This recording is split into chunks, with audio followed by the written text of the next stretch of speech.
Donc nous accueillons avec beaucoup de plaisir Guylaine Bordelais-Musquet, qui est responsable du ministère auprès des enfants et des adolescents au sein de la Fédération des Églises adventistes de la Guadeloupe. Nous avons beaucoup de plaisir. Nous l'avons déjà eu la chance d'être entretenus par elle par le passé et nous sommes très contents, Guylaine, que ce plaisir soit renouvelé et les enfants et les adolescents sont venus, ont abandonné le tennis ou l'athlétisme ou le football et sont venus pour participer à ce temps très spécial avec la communauté. Bienvenue à toi, Guylaine.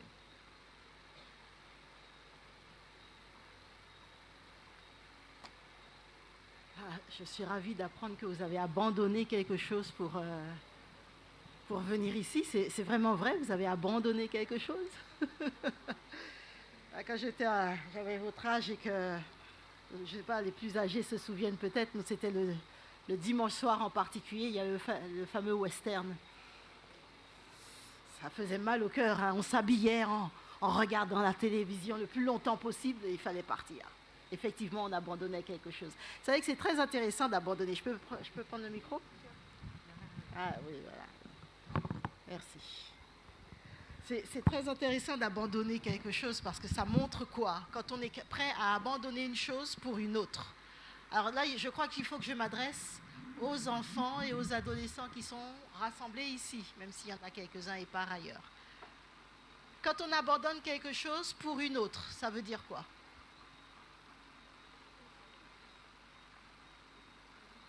Quand on abandonne une chose pour une autre, quand on laisse quelque chose au profit d'une autre chose, d'une autre activité. Qu'est-ce que tu as dit? Que l'autre est plus importante. Vous êtes d'accord, les autres? Alors les plus grands disent priorité. On priorise quelque chose. D'accord? Effectivement. C'est quelque chose à quoi on accorde plus de valeur. On estime que ça va nous apporter davantage. Est-ce que vous êtes convaincus de cela? Venir ici est plus avantageux que, je ne sais pas moi, faire du foot ou faire du basket ou faire... Non? Toi, tu considères que c'est plus intéressant de faire du foot? Bof, bof, bof, bof. Bof, bof. C'est repris. Ah, des fois, on se demande, hein? Peut-être parce que parfois, effectivement, on s'ennuie. Alors, disons les choses autrement. Peut-être que venir ici, c'est bof-bof. Mais est-ce que, si on choisit Dieu par rapport au basket ou au foot, à l'athlétisme, au piano, à la musique ou à toute autre forme d'activité que l'on peut avoir, est-ce que ça reste bof-bof ou est-ce que c'est mieux? Pourquoi? Pourquoi est-ce que choisir Dieu, c'est vraiment mieux? C'est mieux. Alors tu vas essayer de parler très fort parce que je suis dure d'oreille. Il y a un autre micro quelque part. Hein? Ou alors je lui donne le micro et je prends lequel? Il y a 2 jaunes, 2 oranges. Je prends le jaune là. Celui-ci? Voilà, merci. Alors il faut que... Ah, ça a été cherché. Merci. Non, parce que Dieu est plus important. Parce que Dieu est plus important. Vous êtes d'accord? Alors, tu avais levé la main. Et ensuite, Alan. Vas-y. Je peux descendre aussi. Hein. Mais je vous vois bien là comme ça. C'est pour ça que je suis là. Je suis à tout le monde. Alors, non, mais tu voulais dire quelque chose. Alors, vas-y, Alan.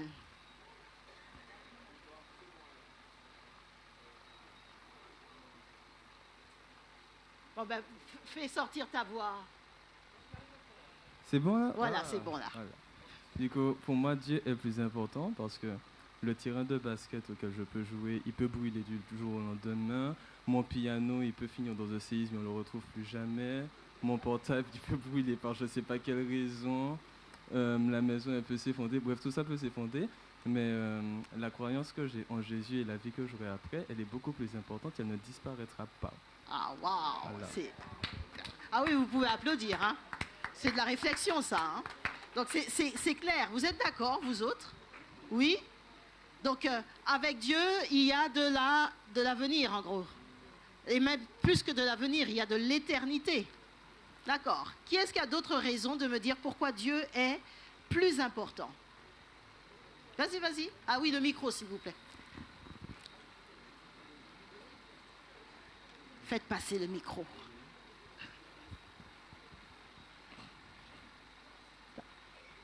Parce qu'on doit faire Dieu passer avant tout.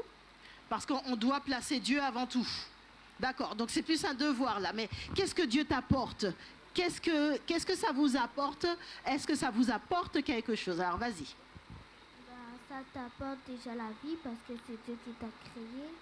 D'accord, ça t'apporte la vie. Et s'il n'avait pas fait les humains, il n'y aurait pas tout ce que tu veux garder à sa place. Oui, très bien. Alors, est-ce qu'il y a encore une autre personne qui voudrait, un autre enfant, un autre adolescent, même s'ils ne sont pas ici, hein, même s'il y en a un petit peu d'autres ailleurs, là, qui voudraient... voilà. Non? Très bien. Alors, si je vous demandais de décrire Dieu. Je regarde le temps. Si je vous demandais de décrire Dieu, qui est-ce qui pourrait me décrire Dieu? Alors, quelqu'un qui n'a pas parlé, vas-y toi. Alors vas-y, honneur aux plus jeunes. Ah ben voilà. Bon, très bien. Dieu, c'est une personne sage qui sait prendre de bonnes décisions quand on en a besoin.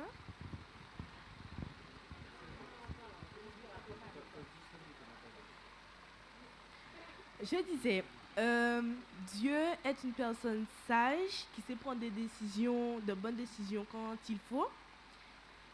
Et c'est tout. Hein. D'accord, superbe. Première définition, première description de Dieu. Une personne sage qui prend de bonnes décisions au bon moment. D'accord? Parce que Dieu, il est gentil et il aide les autres. Il est gentil et il exauce.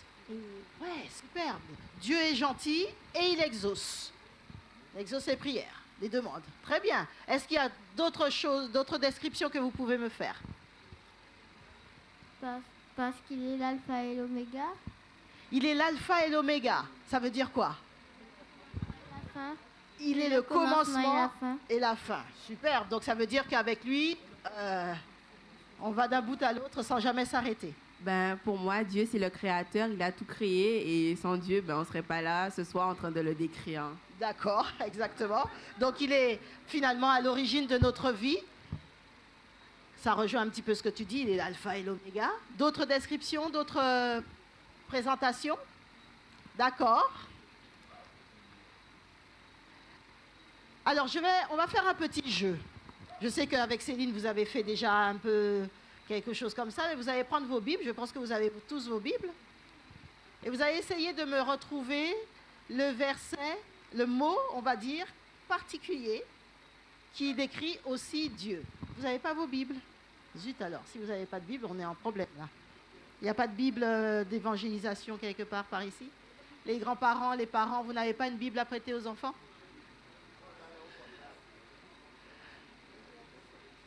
Dans la sacristie. Alors c'est important d'avoir une Bible, je pense que vous en avez une à la maison bien sûr. Et c'est important parce que c'est dedans qu'on peut le mieux trouver quelles sont les descriptions à donner à Dieu, n'est-ce pas? Donc que ce soit Bible téléphone ou Bible papier, j'ai pas encore dit le verset. D'accord? C'est important. Alors le premier qui a trouvé devra lire, bien sûr, le verset, mais je vais lui demander quelque chose de particulier. Il faudra qu'il apprenne le verset par cœur aussi. Le verset qu'il a trouvé. Et chacun devra trouver un verset le plus vite. D'accord? Donc celui qui a trouvé le plus vite, arrête. Enfin, il pourra toujours chercher, mais ensuite il ne sera plus interrogé. Alors, premier verset, très facile. Luc 18, verset 19. Luc 18, verset 19. Plus rapide. Bon, c'est sûr que ceux qui sont en téléphone sont un peu avantagés, mais celles qui ont une Bible en papier, vous cherchez quand même. Alors, vas-y. Alors, attends, t'entends pas. Luc 18, verset 19. Jésus leur répondit, « Pourquoi m'appelles-tu bon? Il n'y a de bon que Dieu seul. » Très bien, merci. Alors n'oublie pas, tu devras connaître ce verset par cœur pour samedi. Hein. On a du temps. Aujourd'hui à samedi, c'est bon. Samedi, on se revoit aussi, paraît-il. Alors, deuxième verset. Alors, Emmanuel peut toujours chercher, mais il ne sera pas interrogé, même s'il a trouvé avant tout le monde. Alors, on y va. Psaume 86, verset 5.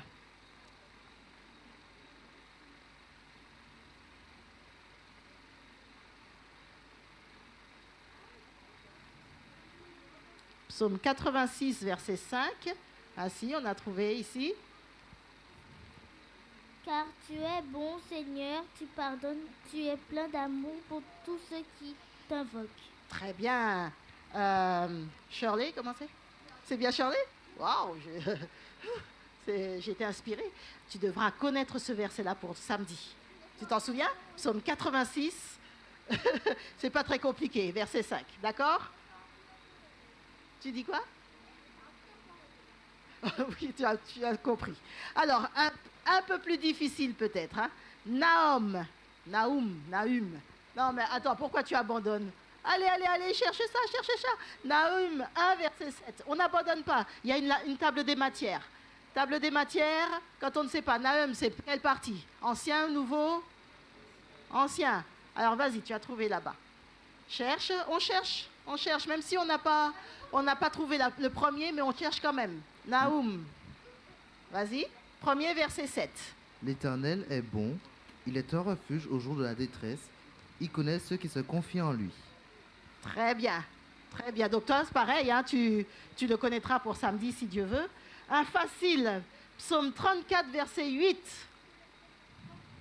34, psaume 34, verset 8. Presque. Alors, si c'est verset 8, verset 9, pardon.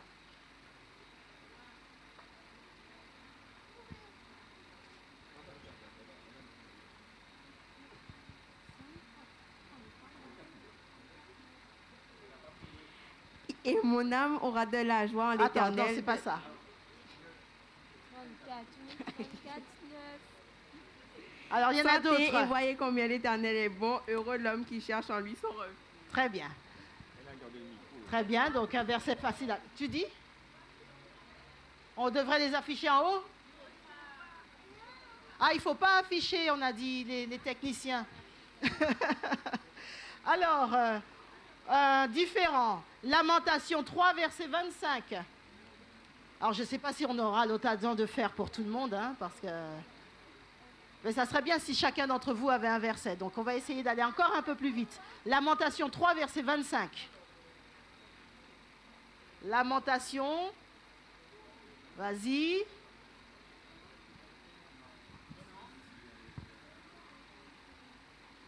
Attendez. L'Éternel a de la bonté pour celui qui compte sur lui, pour celui qui le cherche. D'accord.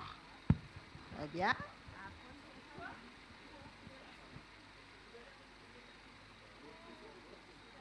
Alors, donc, tu devras le connaître pour samedi.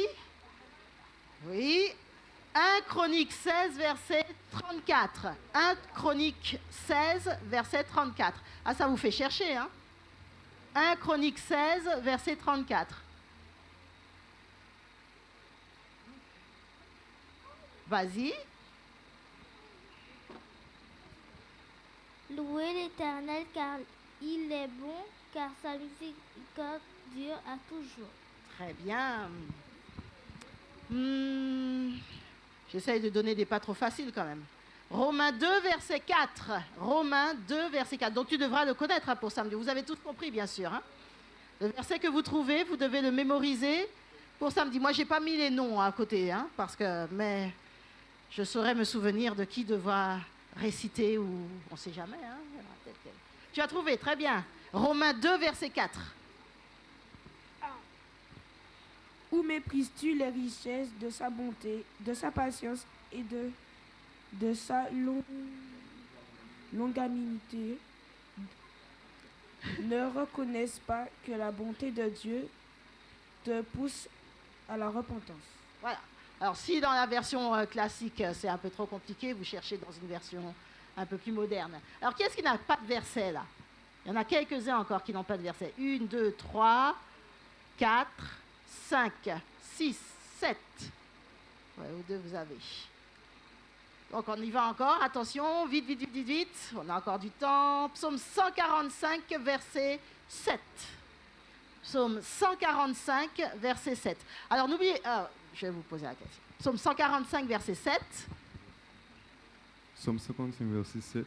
Qu'on proclame le souvenir de ton immense bonté et qu'on célèbre ta justice. Très bien, merci. Est-ce que j'ai dit 1 Pierre 2, verset 3?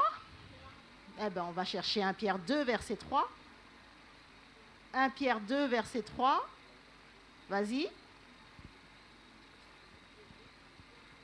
Si vous avez goûté que le Seigneur est bon. Alors, c'est vrai qu'il faudrait lire le début. Alors, lis le verset précédent. Comme ça, tu comprendras mieux la suite. Désirez comme des enfants nouveau-nés le lait spirituel et pur, afin que par lui vous croissiez pour le salut, si vous avez goûté que le Seigneur est bon. Tu as compris un peu la logique? Donc, tu pourras prendre les deux versets. Okay. Comme ça sera plus logique. Ok, Exode 33, verset 19. Un verset que nous devons connaître. Exode 33, verset 19. Ben, vas-y, donne-lui. Tu as trouvé ou quoi? C'est qui? Vas-y. Exode 33, verset 19. 33, verset 19. Vas-y. Je ferai passer devant toi toute ma bonté et je proclamerai devant toi tout le nom de l'Éternel. Je fais grâce à qui je fais grâce et miséricorde à qui je fais miséricorde. Très bien, merci. Alors, Lamentation 3, verset 22. Lamentation 3, verset 22. Alors,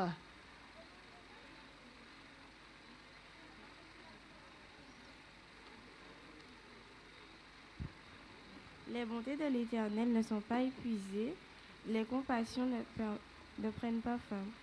Très bien. Vas-y, termine, tu n'avais pas terminé. C'est tout? Si, c'était terminé. D'accord, on connaît aussi le verset 23, c'est pour ça. Très bien. Alors ensuite, on va dire psaume 136, verset 1er. Psaume 136, verset 1er.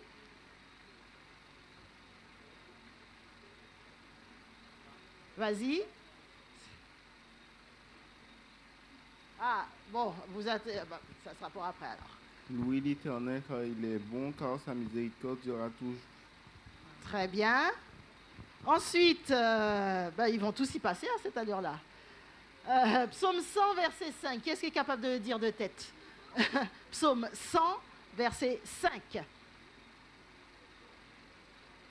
Vas-y.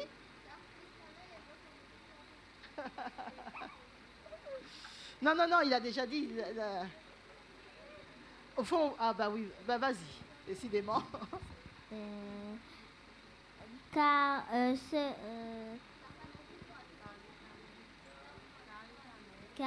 l'Éternel est bon, sa bonté dure toujours et sa fidélité de génération en génération.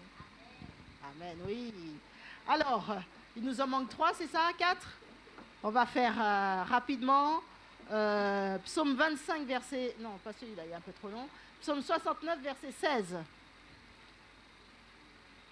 69, verset 16. Ah mais non, tu as déjà lu. Quelqu'un d'autre qui a trouvé, qui n'a pas encore trouvé. Alors, il y a Jochebed, il y a qui d'autre encore? Vous êtes 3, je pense, hein? Non? Ah, derrière, vas-y. Qui Nathan?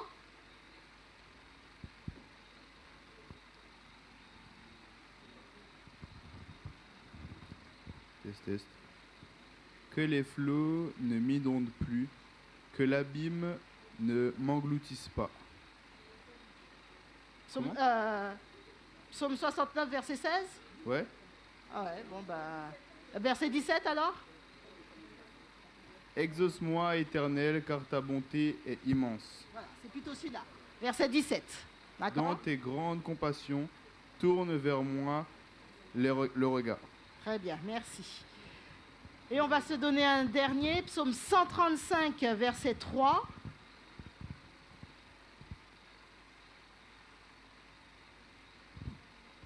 Psaume 135, verset 3. Louez l'Éternel, car l'Éternel est bon. Chantez à son nom, car il est favorable. Très bien, alors je vais en donner quand même un dernier, juste pour toi. Psaume 31, verset 20.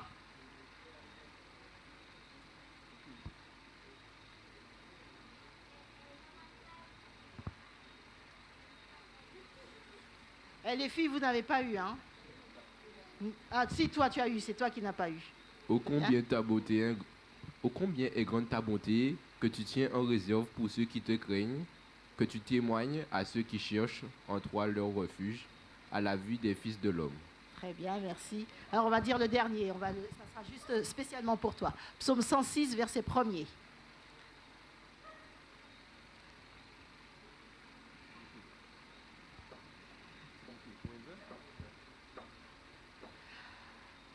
Alors, vous avez chacun... Alors, tu retiens, tu dis psaume 106, verset 1er.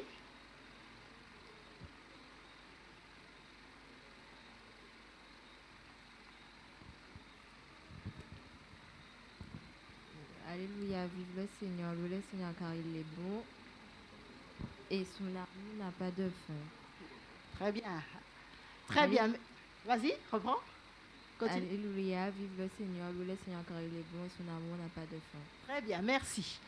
Alors voilà, vous avez chacun vos versets et samedi, si Dieu veut, on va voir qui est-ce qui pourra nous restituer un petit peu tout ça et peut-être continuer. Alors quel est le mot? Je vous avais dit la question de départ. Merci à vous et merci aux parents pour leur patience. Quel est le mot qui décrit Dieu ici? Le mot qui revient dans chacun des versets que nous avons donnés. Alors, il y avait l'Éternel, c'est le nom de Dieu, mais quel est le mot que vous avez retrouvé? Un descriptif, un adjectif, on va dire. Non, ça c'est un verbe, mais tu pourrais dire ça, mais il n'est pas dans tous les versets.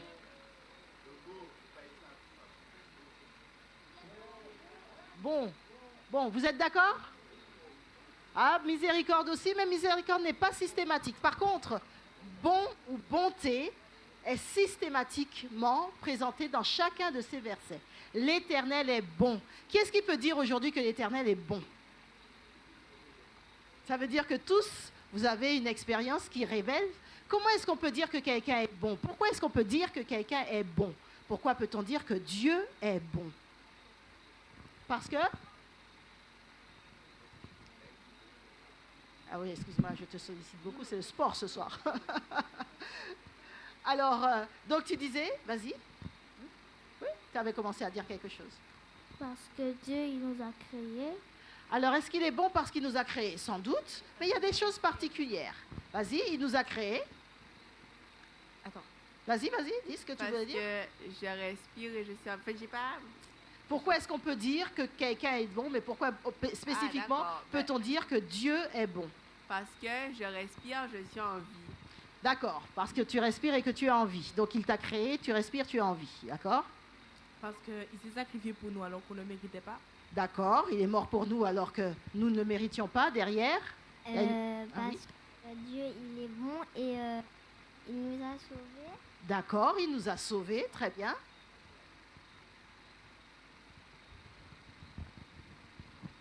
Parce qu'il est fidèle. Parce qu'il est fidèle. Il est bon parce qu'il est fidèle. C'est génial. Et vous avez tout à fait raison dans tout ce que vous dites, n'est-ce pas? Ah, il y a une dernière réponse là-bas. Enfin, ce n'est pas vraiment la dernière, mais on va s'arrêter à celle-là. Parce que sinon, on va y passer des heures et des heures. C'est un ami qui nous aide dans toutes les situations. Un ami, Dieu est bon parce qu'il est un ami qui nous aide dans toutes les situations. Dans ce que vous avez dit, on peut distinguer, j'ai envie de dire, au moins deux raisons génériques, c'est-à-dire en général. Dieu est bon pour ce qu'il est. Vous avez dit qu'il est un ami, il est fidèle, il est, vous avez dit, il est gentil, enfin bref, pour ce qu'il est, c'est-à-dire son caractère, on va dire, son attitude, ses dispositions d'esprit, de cœur, la façon dont son caractère, on va dire, détermine la bonté de Dieu. Vous êtes d'accord, les adultes? C'est quelque chose qui est important. Mais Dieu est bon également pour ce qu'il fait, exactement. Vous avez dit qu'il a créé, mais j'ai envie ici qu'on s'arrête un petit peu. Dieu fait. Qu'est-ce qu'il fait? Ce qui détermine que quelqu'un est bon, c'est donc son attitude ou son caractère, mais c'est aussi ses actions. Qu'est-ce que Dieu a fait? Et ici, c'est assez particulier. Parce que, si on peut dire, il a déterminé les choses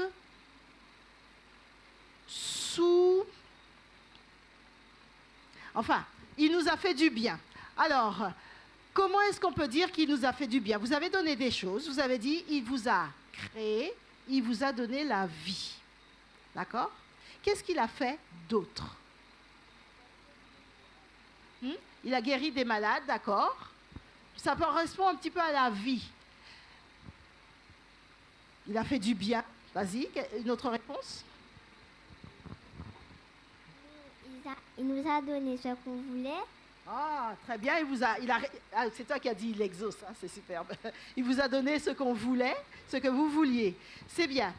De façon générale, on se rend compte que Dieu a, on va dire, 4 domaines d'action, ou différents domaines d'action, et différents domaines dans lesquels il se donne lui-même. Vous avez parlé bien sûr du salut. Le premier, c'est effectivement ce qu'il met à notre disposition pour que nous jouissions de la vie. Parce que quand vous dites Dieu est créateur ou Dieu nous donne la vie, il ne s'agit pas simplement du souffle qui nous fait vivre. Ça, c'est pas compliqué. Enfin, c'est pas compliqué. Pour nous, c'est compliqué, bien sûr, mais enfin, ça ne s'arrête pas là. Simplement respirer, ce n'est pas tout. Vous avez quelqu'un qui est couché sur un lit, il respire, mais est-ce qu'il vit vraiment? Dans le plein sens du terme. Est-ce qu'on peut dire que... Qu'est-ce que tu dis? Il est vivant, mais il ne vit pas. Il respire, il ne profite pas de la vie. Et là, c'est intéressant, parce que ce que Dieu vous donne, ce n'est pas simplement le souffle qui vous permet d'être vivant, vivante, mais c'est aussi la qualité, les éléments qui vous permettent de profiter de la vie. Est-ce que vous êtes sûr que Dieu vous permet de profiter de la vie? Qu'est-ce qu'il vous a donné pour que vous profitiez de la vie? Alors, vas-y. De la nourriture. Bon, de la nourriture. Des jouets. Ah, des jouets. De l'eau, le goût, l'ouïe, le toucher. Ah, les sens. La capacité à percevoir l'extérieur, oui. Les autres au fond, les plus grands.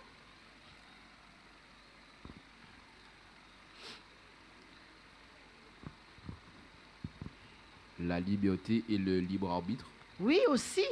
Ça, c'est quelque chose d'important. La liberté de choisir, même de ne pas le choisir. Ça, c'est un mauvais choix, mais c'est quand même quelque chose d'important. Tu ajoutes quoi? Il nous a donné la capacité de ressentir des émotions, des sentiments. D'accord, très bien.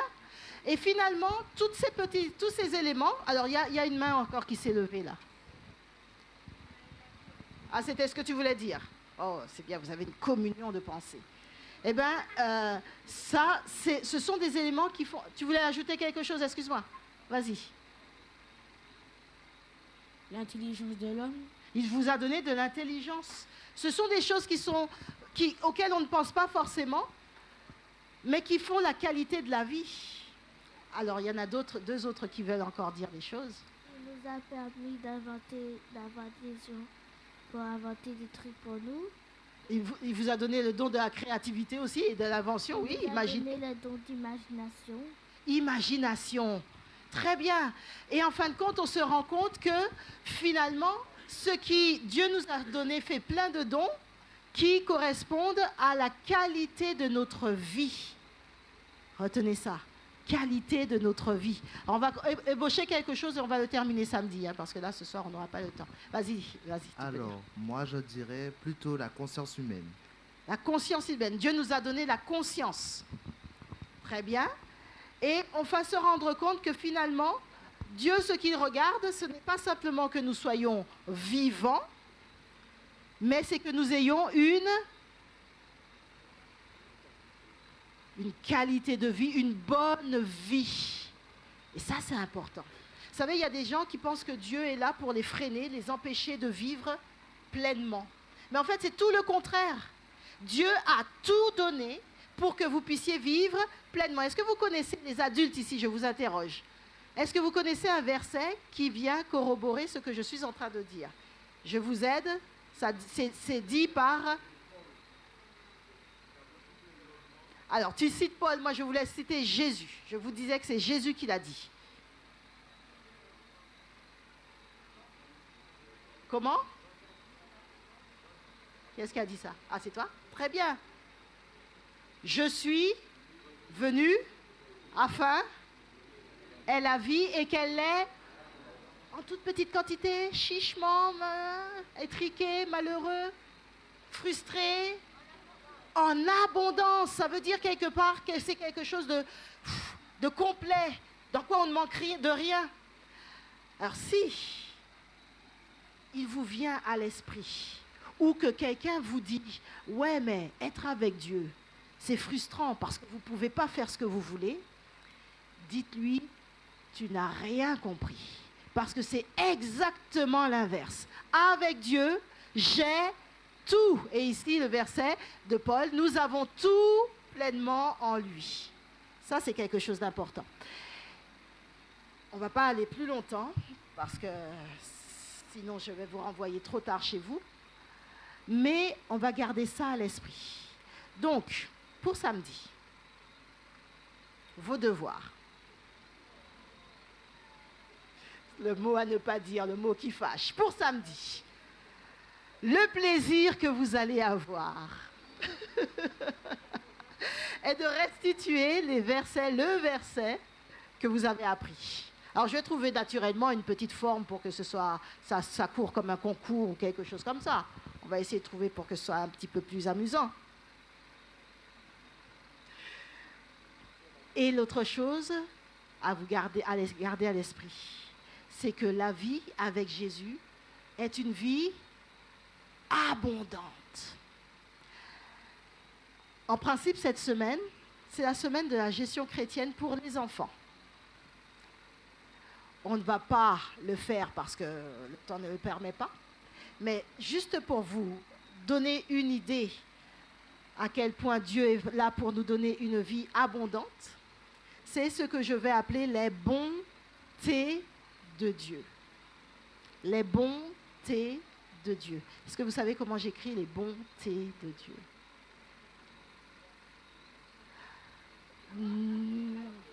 Pas celui-là. C'est une façon d'écrire, mais...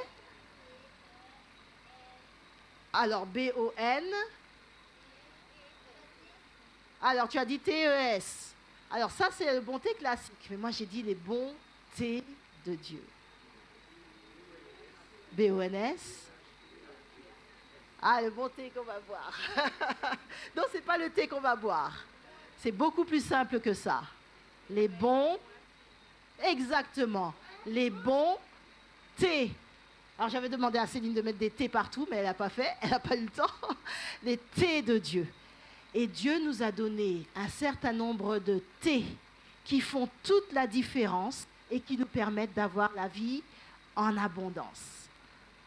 Et si on est sage, comme tu as dit, Dieu est une personne sage qui sait prendre de bonnes décisions, et bien si on est comme lui, on sera sage nous aussi et on saura prendre les bonnes décisions pour vivre cette vie en abondance grâce aux bontés de Dieu. On s'arrête ici, suspense. On se revoit sabbat si Dieu veut. En attendant, que Dieu vous bénisse et vous aide à vivre, à dormir avec plaisir et à passer 2 jours, jeudi, vendredi, avec de la joie dans vos activités. Et samedi, on se retrouve pour continuer sur les bontés de Dieu.